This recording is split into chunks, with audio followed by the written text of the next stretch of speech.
Hi, this is Stefan Edwards from eManage One. In the following video, I'm going to show you how to set up marketing campaigns and create leads and track, be able to use marketing campaigns and then track the success of marketing campaigns. So the first thing that you do is you want to set up a marketing campaign, and you go to Tools, Configure, and Marketing Campaigns. This will open up the marketing campaign windows, and you can see that I've created two folders. I have the System Center, I have eManage. And if I want to create another folder under this, I could just select that top level and create a new one. And I can call this Sample Marketing Campaigns. And inside of this, I can also create another folder. And I can rename this. And I'm going to call one Trade Shows. Now you can create as many folders as you want and subfolders. As you notice, if I click on the System Center here, we've created things such as vendors. So I want to track, if you want to track all the success of all the leads you get from your vendors, you could create a marketing campaign for all your vendors, different organizations, online sources, your website, and so on. Anyways, you can create as many folders as you want. And so we got this one that we just created, and we have a subfolder called Trade Shows. And what I want to do is I want to create a marketing campaign. So I'm going to select Trade Shows, just highlight that, just highlight that, and then I'm going to call this, we will call this June 2017 Healthcare. So I'm doing a healthcare trade show, and then I want to make this active starting June. So the trade show is actually going to be this weekend. And then if I want to track this forever and make this marketing campaign available forever, then I won't put an end date. But if I only want to track it for a period of time, and let's say June, July, August, maybe through September, and we'll make this marketing campaign available for the 3 months. And then if you have a cost, you put the cost, but if there's no cost, then you leave this just at 0. So, your website, you could put a cost in there, but maybe you leave it as just 0. Your vendors obviously would be 0. But this is actually going to have a hard cost, and I can take, say the trade show is going to be $2,500. Then I'm figuring it's going to take so many hours, and I can put together a cost, but let's just say $3,500. Oops. And then I save. So what this does is I save this campaign. Whoops, I actually renamed it. So I created this June 2017 healthcare marketing campaign, and it's under trade shows, and this is in my sample marketing campaigns folder. So if I click on this, then I can see right now I have a campaign cost of $3,500. I have no leads, no projects, no nothing here, and here's my information. So if I needed to update this, I could change the name or change the date and the dollar amount and then save it, and it'll update it. Now that's just creating the campaign itself. Now where things start to work is if I have a lead. Now I can import a list of leads by going to Tools and Import, and I can import contacts and leads, and I can grab an Excel spreadsheet and my data source, Excel, and if it has row headers and so on, I browse.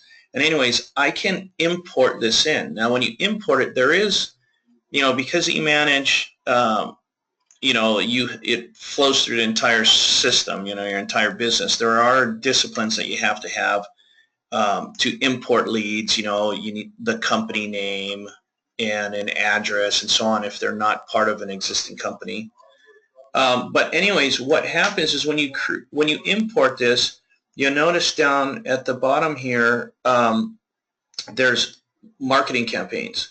So once I don't have anything selected here, let me see if I can get this to show up. And it will be tied to company type, status, contact type. I want to show the list of marketing campaigns here, and I think I need to fill all this stuff in, but let me see if I can just grab a couple things here.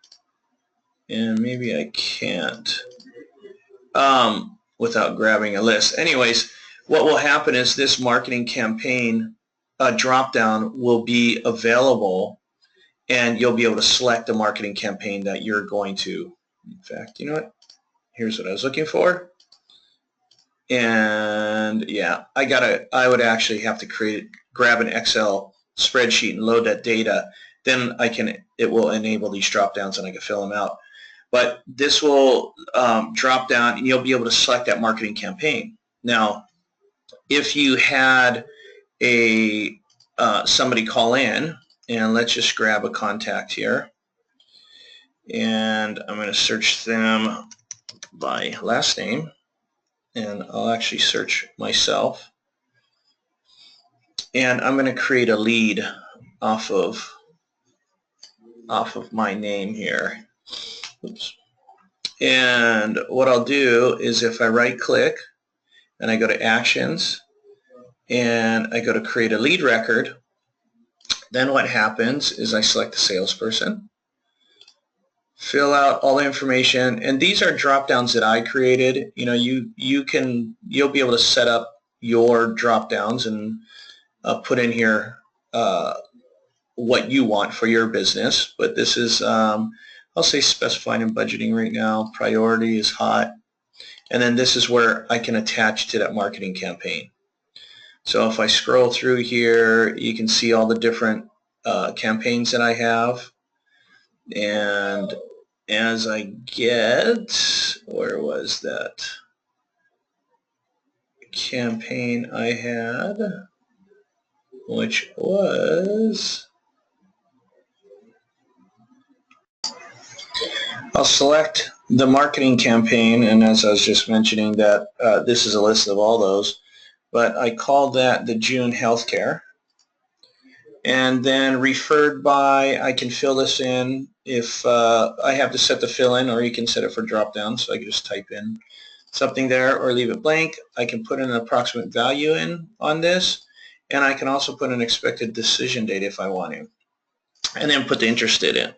So once I type interested in something, once I type this in, then I can save this, or I can save and start a project. So if I was going to immediately start working on this, I would just save and start a project. If I wasn't going to immediately start working on it and I just, I need to follow up with this person, it hasn't really turned into a project, then I would save it and it will go into my leads, under my leads tab. And if I was assigning this to a salesperson, obviously I would assign it to them and it will show up in their leads tab. Now what happens is, if I go back to configure and marketing campaigns, and I'm going to go ahead and just open up one of these vendors here. So if I go in here and I select Hayworth as an example, I have a campaign cost at 0. I have 148 leads that were generated. So just by saving that lead, and even if I saved and start a project, it will automatically create a lead, and then it will convert it into a project. And then my conversion ratio, my estimated value, this is coming from the quotes that I created, and then any leads to jobs, that's the amount, then a percentage, the job value, and then when it's showing up a negative, this is based off of the cost per lead. So obviously the cost per lead, you want it to be negative, because that means you actually made money on that lead. If it's a positive, then that means the cost of the campaign was more than really what you got out of that. So anyways, if I wanted to, I could click on this and I could view all the leads. I also can click on this button and it'll view all the projects. And so you'll see here, this is a list of all the leads that were created, and so I could track those and see the results and who they are coming from. And then I can also click on this other one, and this will pull up a list of all the projects that were created off of this marketing campaign. So very simple, easy way to set up. And you'll notice here, if I go through these projects, I can scroll across and I can see the value, the quote date, the book date, the job number, the total sale, outstanding receivables, internal project cost, and so on. Anyways, there's a huge amount of data in here for you to look at. But this is a quick and easy way to track the success of marketing campaigns that you're doing. So if you have any other questions, feel free to call in the support. And thanks for watching.